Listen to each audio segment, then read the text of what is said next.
Hi viewers, welcome to our channel. Present మనతో పాటు దాము బాలాజీ గారు సీనియర్ జర్నలిస్ట్ ఉన్నారు. వారితో ఒకసారి మాట్లాడదాం. సార్ నమస్కారం సార్. నమస్తే. సార్, భారత్ పైన ట్రంప్ మరొక బాంబు పేల్చారని చెప్పుకోవాలి సార్. అంటే ఇప్పుడు భారత్ నుంచి ఎగుమతి అయ్యే రైస్ పైన ఆయన టారిఫ్స్ పెంచబోతున్నట్టుగా ప్రకటించారు. ఇది ఇప్పుడు ఇండియా మొత్తం కూడా షాకింగ్ గురైంది. అసలు ఎందుకు ఈ విధంగా వ్యవహరిస్తున్నాడు ఈయన అని చెప్పేసి. సో చాలా మంది ఏమనుకుంటున్నారంటే ఇప్పుడు రష్యా తోటి ఇండియా క్లోజ్ అవుతుంది. ఆ నేపథ్యంలోనే ఈ విధంగా పగ తీర్చుకోవడానికి ట్రంప్ చేస్తున్నాడేమో అని కూడా చెప్తున్నారు. అసలు ఎందుకు పెంచుతున్నాడు? మరి ఇప్పటి వరకు రైస్ పైన ఎంత వరకు పెంచారు? అసలు భారత్ కి అమెరికాకి మధ్య ఎటువంటి సంబంధాలున్నాయి? మరి ఎంత ఎఫెక్ట్ చూపిస్తుంది సార్ ఇండియా పైన? ట్రంప్ వచ్చినప్పటి నుంచి రెండోసారి ట్రంప్ అమెరికా ప్రెసిడెంట్ అయినప్పటి నుంచి కూడా ఇండియాతో సత్సంబంధాలు లేవు. ఇండియాని ఏదో రకంగా బెదిరిస్తున్నాడు, ఇరుకుని పెడుతున్నాడు.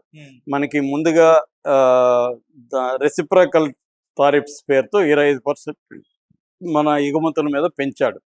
ఆ తర్వాత పనిష్మెంట్ టారిఫ్స్ పేరుతో, అంటే రష్యా నుంచి మనం ఆయిల్, డిఫెన్స్ ఎక్విప్మెంట్ కొంటున్నాం కాబట్టి దానికోసం మనకి ఇంకొక 25% పెంచాడు. అంటే 50% టారిఫ్స్. మన వస్తువు అమెరికాలో 100 రూపాయలు అమ్మితే ఇప్పుడు 150కి అది అయిపోయింది. దానివల్ల మన కొన్ని సెక్టర్స్, అగ్రికల్చర్ కావచ్చు, తర్వాత టెక్స్టైల్స్ కావచ్చు, అక్వా రంగం కావచ్చు, డైమండ్స్ కావచ్చు, ఇలా కొన్ని సెక్టర్లు బాగా దెబ్బతిన్నాయి. దానివల్ల ఏమైందంటే మన ఇండియాలో అగ్రికల్చర్ సెక్టరు, తర్వాత అక్వా సెక్టరు, టెక్స్టైల్స్, డైమండ్స్, ఇలాగ అనేక రంగాలు దెబ్బతిన్నాయి. ఎందుకంటే మనం ఎగుమతి చేసే దేశాల నెంబర్ 1 వచ్చి అమెరికా అనమాట.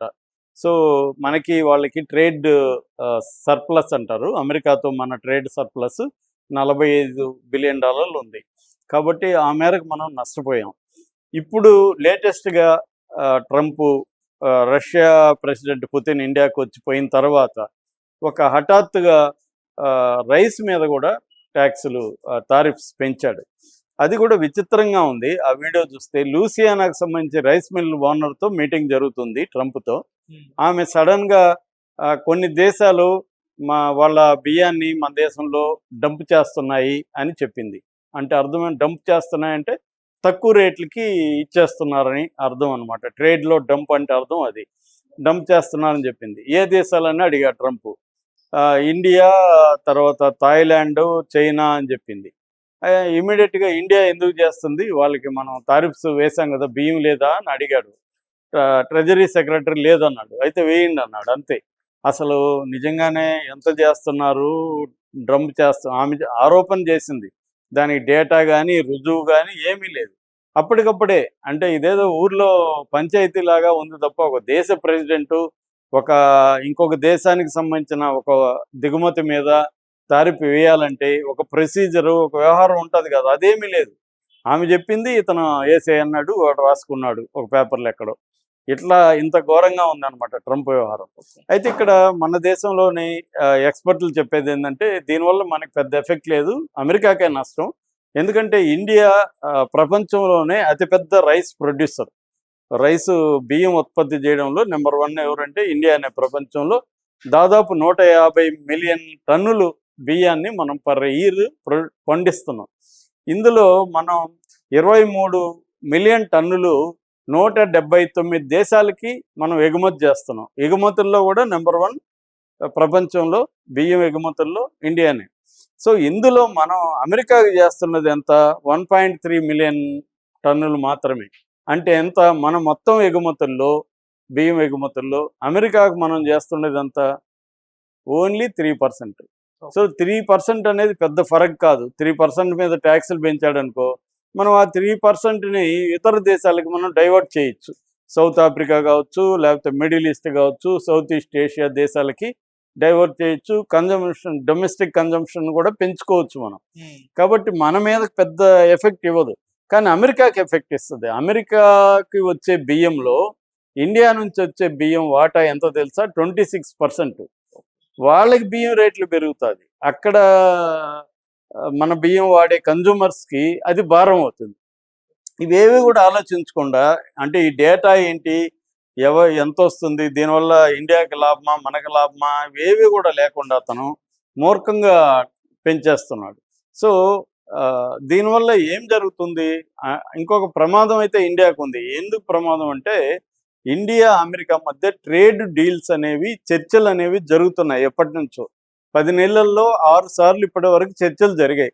ఇప్పుడు కూడా ప్రజెంట్ 12, 13 తేదీల్లో ఆ, ఢిల్లీలో పీయూష్ గోయల్ మన వాణిజ్య శాఖ మంత్రి ఆధ్వర్యంలో అక్కడ రాజేష్ అగర్వాల్ మన తరపున చర్చల్లో పాల్గొంటున్నాడు. అమెరికా నుంచి 2 ప్రతినిధులు వచ్చారు. చర్చలు జరుగుతున్నాయి. కాకపోతే ఇప్పుడు ఈ చర్చలు జరుగుతున్నప్పుడే బియ్యం మీద పెంచడం అంటే అంటే మనం ముందుకెళ్ళాలా చర్చల్లో? ఆల్రెడీ మనం అమెరికాకి తల ఒగ్గి పోయాం కొన్ని విషయాల్లో.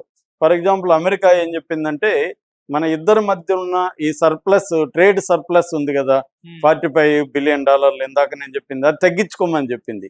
మనం అది తగ్గించుకున్నాం. 3.717 బిలియన్లు ఏప్రిల్లో ఉంటే అక్టోబర్లో 1.45కి తగ్గించాం ఆ మంత్లో. అదొకటి. రెండోది ఇంపోర్ట్లని అమెరికా నుంచి ఇంపోర్ట్స్ని పెంచమన్నారు. అది కూడా చేసాం మనం. ఇంపోర్ట్స్ ఇంతకు ముందు 4% ఉంటే ఇప్పుడు 7%కి దాన్ని పెంచాం. అంటే అమెరికా చెప్పినట్టుగా మనం వింటున్నాం.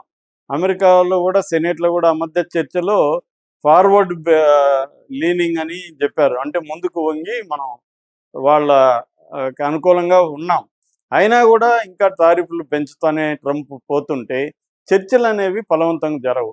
అంటే మనం ఎవరితో చర్చించాలి? ఇతను ఒక మాటకు కట్టుబడి ఒక డిస్కషన్లో ఇద్దరికి మేలు జరిగే విధంగా ఉండాలి. కానీ నోటికి వచ్చినట్టు ఎవరో డంప్ చేస్తున్నారని టారిఫ్స్ పెంచేసే వాడితో ఎలా చర్చించాలి అనేది ఇక్కడ మేజర్ ప్రాబ్లము. దీని మీద ఇప్పుడు అందుకనే మన చర్చలు త్వరగా ఫలించే అవకాశం లేదు. అయితే చర్చలు త్వరగా ఫలించకపోవడం వల్ల మనకేమైనా నష్టం అంటే ఎకనామిక్ పెద్ద నష్టం లేదు. నిజానికి మనం మన ఎగుమతులు అమెరికా మీద ఆధారపడకుండా ఇప్పుడు డైవర్ట్ చేసుకున్నాం. ఇంగ్లాండ్తో ట్రేడ్ ఒప్పందం జరిగింది. తర్వాత గ్లోబల్ సౌత్ అని ఆ మధ్య 8 రోజుల పాటు మోడీ అనేక దేశాలు పర్యటించాడు. సో ఆ దేశాలతో అంతా కూడా బ్రెజిల్ లాంటి దేశాలతో ఒప్పందాలు జరిగాయి. మనం డైవర్ట్ చేస్తున్నాం వాటిని. చైనా కూడా కొన్ని వస్తువులు కొంటానంది. మొన్న రష్యా పుతిన్ వచ్చినప్పుడు కూడా మీ దగ్గర మేము అగ్రికల్చర్ ఉత్పత్తులు అవి కొంటామని చెప్పారు. ఈ రకంగా మనం కొంత ఎకనామీ ఇబ్బంది లేదు. మన జీడిపి కూడా 8% గ్రోత్ ఉంది.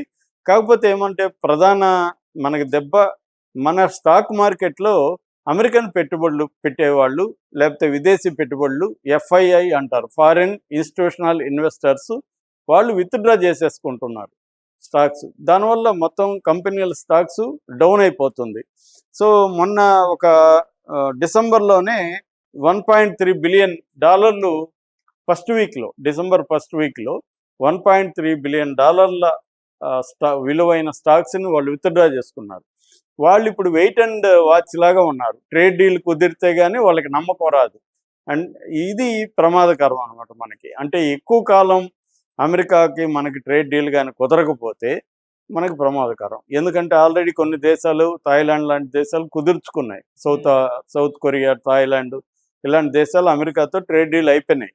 సో ఇప్పుడు మన దేశం ట్రేడ్ డీల్ కాకపోవడం వల్ల ఏమవుతుందంటే ఈ పెట్టుబడుల ఉపసంహరణ వల్ల మన కంపెనీల్లో నమ్మకాలు పోయి మన ఇండియన్స్ కూడా దాంట్లోంచి విత్డ్రా చేసుకుంటారు. ఎందుకంటే మన స్టాక్లో పెట్టుబడి పెట్టాలా లేదా అనే దానికి one of the important criteria ఏంటంటే ఫారిన్ ఇన్స్టిట్యూషనల్ ఇన్వెస్టర్స్ దాంట్లో ఎంత పెట్టారు అనేది ప్రతి ఒక్క ఇన్వెస్టరు చూస్తారు, రీటైల్ ఇన్వెస్టర్లు చూస్తారనమాట.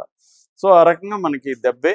కాకపోతే మనం ఆచితూచి అయితే వెళ్ళాలి. ఇప్పుడు మోడీ ప్రభుత్వం చేస్తున్నది అయితే కరెక్ట్గానే చేస్తుంది. తొందరపడి వాళ్ళు కంప్లీట్గా సరెండర్ అయ్యే విధంగా మనం ట్రేడ్ డీల్లోకి వెళ్తే అది లాంగ్ టర్మ్లో మన మీద ప్రభావం అయితే చూపిస్తుంది.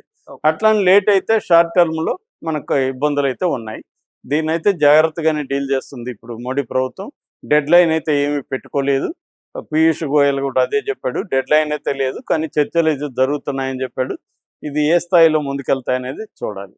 Okay sir, thank you so much.